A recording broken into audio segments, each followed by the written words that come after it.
오늘 첫 소식으로 공제조합 비리 의혹 관련 집중보도 이어갑니다.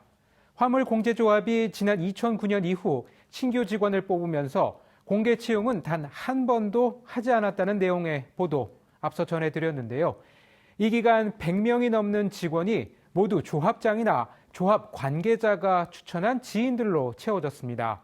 이렇게 오랜 기간 문제가 개선되지 않는 배경에는 감독기관인 국토교통부의 느슨한 대처가 자리 잡고 있었습니다. 임현철 기자의 보도입니다. 화물공제조합에 대한 2015년도 국토교통부 정기감사 내용입니다. 조합 측이 조합장이나 조합 관계자 등의 지인을 추천받아 임시직으로 직원을 뽑은 후 형식적인 내부 시험을 거쳐 정규직으로 전환하는 사례를 지적합니다. 감사 대상 기간인 2012년부터 3년여 동안 모두 80명이 이 같은 방식으로 채용됩니다. 당시 국토부의 감사 처분 요구서입니다. 응시자들에게 균등한 취업 기회를 박탈했다며 공개 경쟁 채용으로 바꾸라고 요구하는데 행정 조치는 주의에 그칩니다. 인사 관련 담당자에게도 경고 수준의 조치만 내립니다. 이렇다 보니 3년이 지나서도 채용 방식은 바뀌지 않았고 국토부는 2018년 정기감사에서도 똑같은 내용을 다시 지적합니다.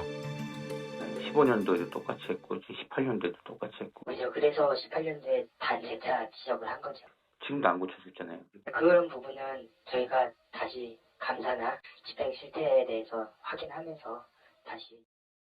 사업부서인 국토부 자동차운영보험과에 공식 질의서를 보냈습니다. 2018년 감사 지적 이후 화물조합 측이 채용 방식을 공개 채용으로 바꿨다는 답변이 돌아옵니다. 그렇게 하겠다고 걔들이 조치도 냈고요. 저희가 지부별로 이렇게 하라고 한 것까지도 저희 근거는 확인을 했습니다. 화물조합 측이 변경한 사항은 1년여 전부터 임시직을 뽑을 때 이전과 달리 채용 사이트에 올리는 겁니다. 임시직을 뽑아 형식적인 내부 시험을 거쳐 정규직으로 전환하는 방식은 지금까지도 그대로 유지되고 있습니다. 화물조합 내부 인사 규정은 공개 채용을 원칙으로 하고 있지만 국토부의 느슨한 대처 속에 조합 측은 지난 2009년부터 10여 년간 100명이 넘는 직원을 뽑으면서 단 한 차례도 공개 채용을 하지 않았습니다. 과연 하루 이틀에 개선이 될 것인지 여부도 불명하고 개선을 하기 위해서는 또 연합회의 인사권 투쟁을 또 같이 해나가야만. 국토부가 제대로 관리 감독을 하지 않는다는 지적은 전세버스 공제조합에서도 이어집니다. 2018년 9월 3일 16개 전세버스 지역 조합장들은 내부 규정을 무시한 채 자신들만으로 구성된 인사위원회를 엽니다. 회의에서 일부 조합장은 자신의 자녀와 조카 등을 심사 대상에 올려놓고 승진 임용시킵니다. 끊이질 않는 인사비리 의혹에 대해 조합 노조 측 요구로 국토부 특별검사가 진행됩니다. 국토부는 처음에는 인가한 규정과 달리 인사권과 예산권이 모두 전세버스 연합회장에게 집중돼 있다며 이를 환원할 것을 명령합니다. 하지만 공제조합 사측이 이의를 제기하자 최종 처분은 다시 강제 의무가 없는 권고 수준으로 낮춰서 내립니다.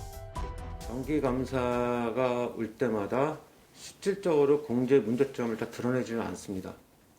그 이유는 뭐냐면 그다가 방어막을 칠 수 있는 어떤 역할들이 공제이사장들이 역할인데 지금까지 해왔던 역할인데 그 공제이사장 또한 국토부 관료 출신이기 때문에.